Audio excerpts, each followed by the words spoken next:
All right, Wonder Years fans, we're talking Season 1, Episode 4, entitled The Workplace. 10 out of 10, this is a great episode. I'm pretty sure one of the early episodes of the original series had an episode where Kevin got to go with his dad to his job. And it pretty much allowed Kevin to really see a different side of his father.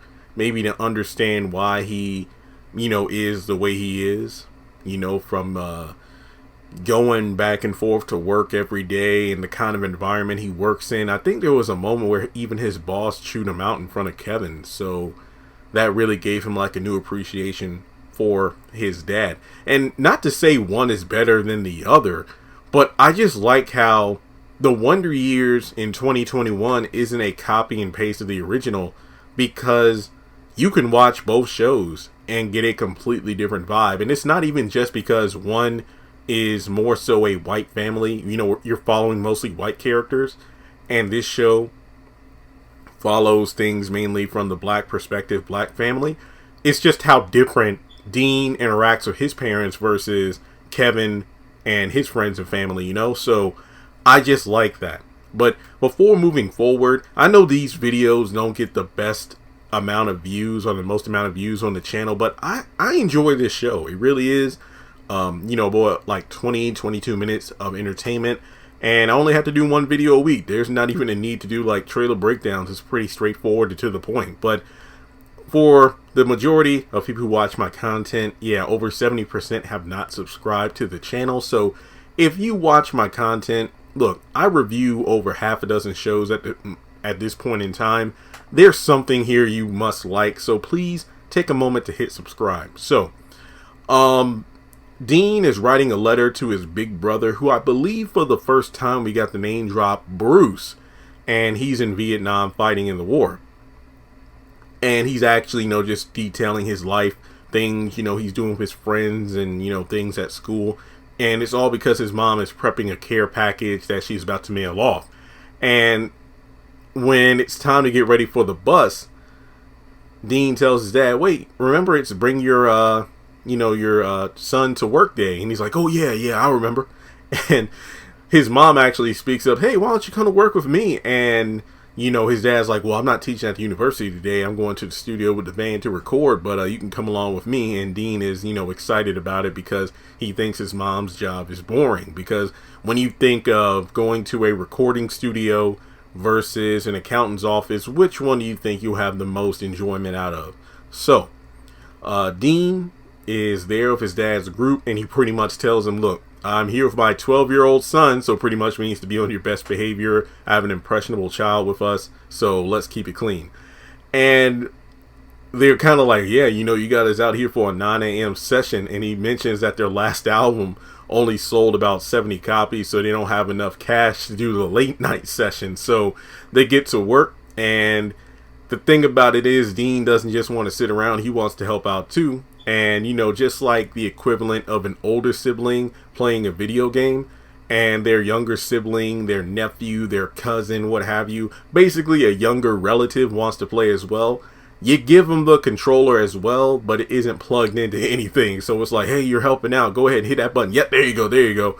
So basically, Dean is told with the saxophone, hey, once the song is over and the music stops and you do a count of 6, then you play the saxophone because it's an important part. Because basically, he's just an inexperienced kid, and this is paid studio time, so they really can't afford to have him messing around. But, maybe a different approach would have been, son, for your assignment, how about you just sit back and listen to the music and then tell us what you feel once it's over? That would have been a different way to do it. But in any case, 9 takes. Yeah, Dean apparently messed up 9 times. So in the midst of the next take, we actually find out his father is singing the original Wonder Years theme song. And the nostalgia just hit because my mind is exploding like, holy crap, if Dean's dad sung the theme song to the original Wonder Years, does that mean that it's quite possible that the song became a hit and then it became the opening of the original Wonder Years theme song? but then I don't think it really matters because that's the theme song of the original series. But I don't know, maybe it has to do with licensing, where it's like, well, no, they play a lot of music that isn't the Wonder Years theme song in this show, but whatever, nostalgia, what have you. I love this moment. So Dean is feeling the music. He's imagining himself and his buddies, Keisha, Brad, and Corey, in a band, and then he's playing the saxophone and messes up the take, and it's like, oops. So from there, he takes a seat because his dad kind of chews him out, and he's like, no, let the man, let the little man take his time. So when he's reading some lyrics of the song, he's like, Dad, what does it mean to pop a cherry? It's like there's more than one way to eat a cherry. And then one of the guys said, if you do it right. So from there, he gets sent to his mom's job. And as somebody that used to do this kind of stuff as a kid, when your dad either has to take you somewhere or they bring you somewhere just to spend time together. But if you don't do things right, you get sent away like, oh, you aren't quiet while we're fishing, or you're fidgeting too much during this, then they send you with their mom or whatever. So basically, Dean ends up at his mom's job, and it seems really boring. But then Coach Dean comes in, and basically he is one of the co-workers, and this is the first time we actually saw where his mom worked, because before then we just know that she was intelligent, she went to college, and she's kind of like the assistant coach, or basically she helps out on the boys sports team.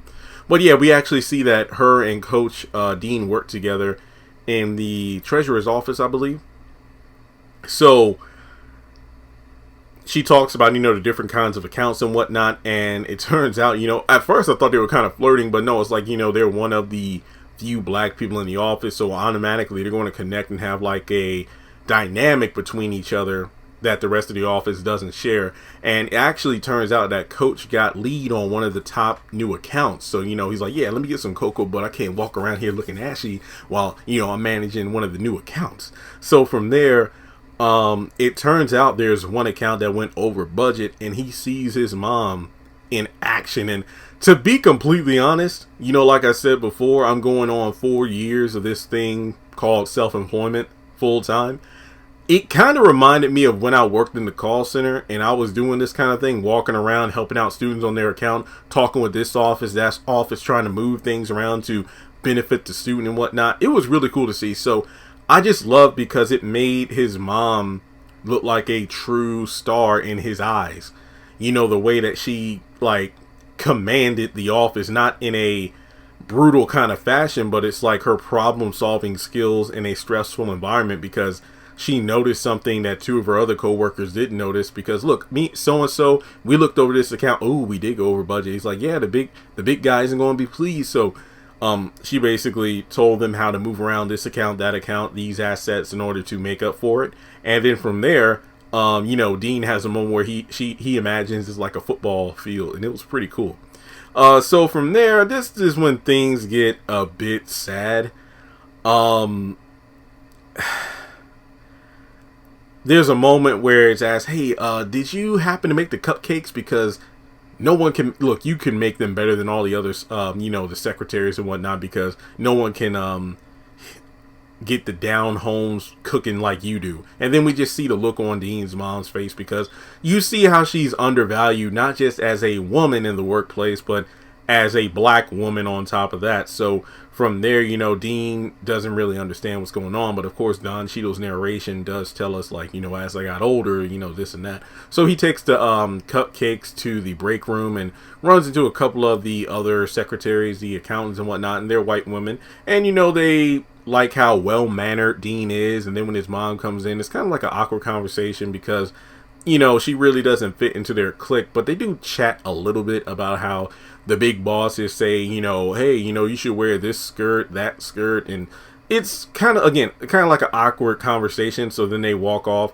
and from there they eat lunch, and Dean doesn't understand why his mom is eating in here alone. And then the coach walks by with a couple of the guys and ask if he can just sit with them. But in the midst of it, he notices, hey, you know what? I'll just spend this time with Mom to find out what she does. So that was a good moment. And yeah, he realized that, in the 60s and whatnot, yes, it's hard to be a woman, and as I said before, a black woman in the workplace, because I wouldn't just, like gender role stereotypes and whatnot. So even though she's like a star in the workplace, she's always going to be seen as a black woman first. So this was heavy, man. It really was, because when Dean asked an innocent question while eating a cupcake, Mom, what does it mean when that guy said down home cooking? How'd you get so good at that? Slavery, huh? Oh, grease in the pan, but mostly slavery. So from there, man, she reveals that she didn't know what she wanted to do when she was younger, but she saw this advertisement for the Department of Treasury, and as she always told Dean and the other kids, give out before you give up. She got the job and she got her master's, and it turns out she's the only person in this entire building that has it. So then the big boss comes down and he's freaking out about the over budget. So basically from there, Dean's mom plays the game by making it seem like her idea was his idea and that was how to save the budget. And Dean's like, wait, didn't he steal your idea? Yeah, he did, but you learn a few tricks if you work here long enough. And then a moment later, he comes back in and says, hey, Lillian, you're going to be head of the new account. The big one. Oh, wow, that's great. But then that also means that Coach Dean would no longer be on it. And then on top of that, to soften the blow, Lillian has to tell the coach himself. So when Coach Long, oh, I'm sorry, did I say the wrong thing earlier? I think I said like Coach Dean or something. My bad. So Coach Long is about to leave and Lillian has to tell him what's going on herself. Basically, it sucks because, wow. It makes it seem like, she kind of did an underhanded tactic, but that wasn't the case at all. So, man, it really does hurt, especially when one black person is getting a come up, but then that means another black person has to be taken down from that spot. But overall, they get home from work and Dean snaps on his dad and sister because obviously after seeing a full day of his mom at work and noticing what she goes through, as soon as they get home, his sister wants to talk about, a piece of clothing, hey, did you wash it? Did you hem it? And then his dad's like, hey, Lillian, when do you think dinner's going to be up? Because nobody can make food like you do. And then Dean's like, will you please come on? We just got home from a long day at work. Give us a moment to rest. Gosh, how about the chores? You do them. I was like, what? And then the way Lillian walked up with her head held high and walked past them, I was done. I loved it. So, I guess like the next time it was time to deliver a mail package to Bruce, the letter that he wrote actually included that he wanted to be like his mom and get a master's degree. And there was actually a comedic moment at the end where he tells his mom that, hey, I'm sorry, I played with one of the balloons. Yeah, the balloons that was in like the small little plastic wrapper. But then it pops because it was a condom and he didn't know what it was. And his mom's like, oh boy, come on. So overall, this was a great episode. I loved it. It just shows the dynamic of a child learning more about their parent by experiencing their workplaces. Like Dean said, wow, I just thought my mom, did laundry and cook clothes, but I didn't, did laundry and cook food, grocery shop. What would I say? Cook clothes. But I just love that it really allowed him to understand why his parents are the way they are. And he even talks about how when he gets older, that smile and that look on his mom's face when he said he wanted to get a master's like her was the same look his dad made when he eventually joined band and played the saxophone. So this was a great, wholesome episode. If you haven't been watching it, I recommend it. I believe you could watch it on abc.com and Hulu. 20 minutes of fun.